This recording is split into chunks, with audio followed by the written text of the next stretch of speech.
बिस्मिल्लाहिर्रहमानिर्रहीम। अस्सलाम वालेकुम वरहमतुल्लाहि वबरकातुहू। उम्मीद करती हूँ कि आप सभी खैर आफियत से होंगे। अल्हम्दुलिल्लाह मैं भी बिल्कुल ठीक ठाक। अगर आपकी दुआ कबूल नहीं हो रही है तो शायद आप एक बहुत बड़ी गलती करते हैं। आज की वीडियो का आगाज़ हम इस दुआ से करते हैं, ए अल्लाह हमारे दिलों को रायाकारी से बचा और हमारे नीयतों को इखलास कर दे, हमारी गलतियों को माफ़ फरमा और हमारी दुआओं को अपनी रहमतों से कबूल व मंजूर अता फरमा। आमीन या रब्बुल आलमीन। आज हम एक बहुत ज़रूरी टॉपिक पर बात करने जा रहे हैं। इंशाअल्लाह इसके बाद हम सब की दुआएं, हम सब की इबादत, हम सब की नमाज़ों को अल्लाह ज़रूर कबूल करेगा। हम दुआ तो बहुत करते हैं, रो कर भी मांगते हैं, लेकिन फिर भी दिल में सवाल आता है, मेरी दुआ कबूल क्यों नहीं होती।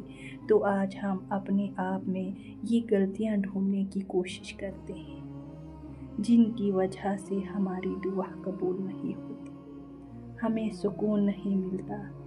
हमारी गलतियां ये है, अल्लाह से दूर, अल्लाह सुब्हान व तआला से दूर रहकर मांगना। यानी हम चाहते हैं कि दुआ कबूल हो, मगर हम अपनी ज़िंदगी में अल्लाह के हुक्म को सीरियसली नहीं लेते।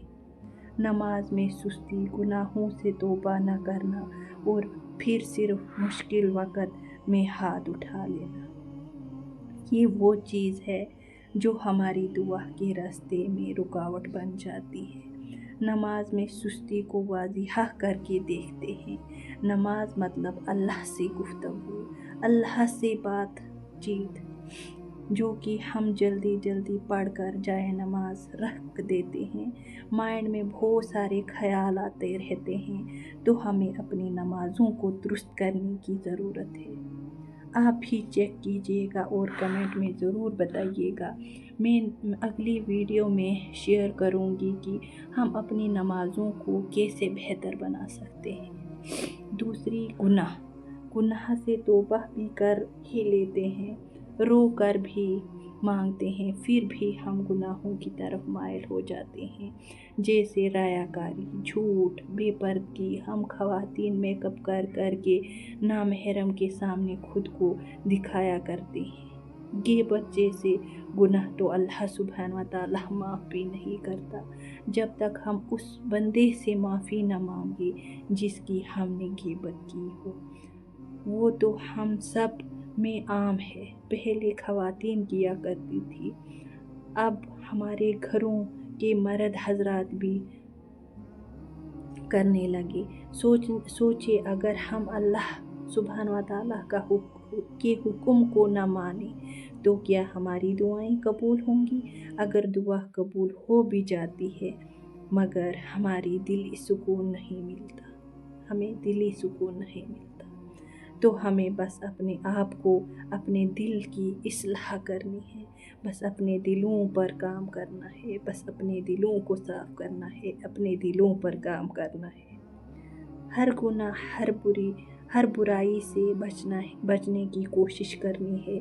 अगर कोई आप पर जुल्म कर रहा है तो उसकी बात सोशल मीडिया, अपनी फ्रेंड्स, अपने रिश्तेदारों के बजाय सब्र और अल्लाह और कुरान में अल्लाह सुब्हान व तआला फरमाते हैं, देखो हम तुम्हें ज़रूर आज़माएंगे, कभी डर से और कभी भूख से और कभी माल और जान, फलों फ्रूट्स की कमी करके, और जो लोग सब्र करके कर लें उनको ए नबी अकरम सल्लल्लाहु अलैहि वसल्लम खुशखबरी सुना दो।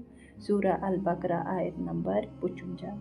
हर इंसान की ज़िंदगी में नियामतों का और अच्छे और बुरे हालातों का आना और जाना लगा रहता है।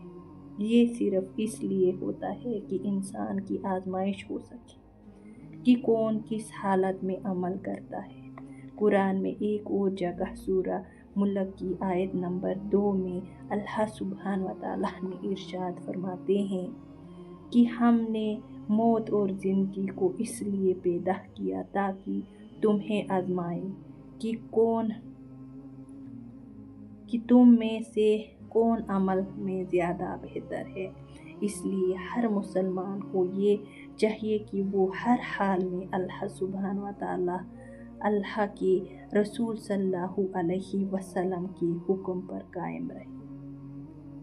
عطا کی گئی نعمتوں پر اللہ سبحانہ و تعالیٰ کا شکر ادا کرے اور مشکل وقت اور حالات میں صبر کرے کہ یہ ہی دنیا اور آخرت میں نجات کا ایک واحد راستہ ہے۔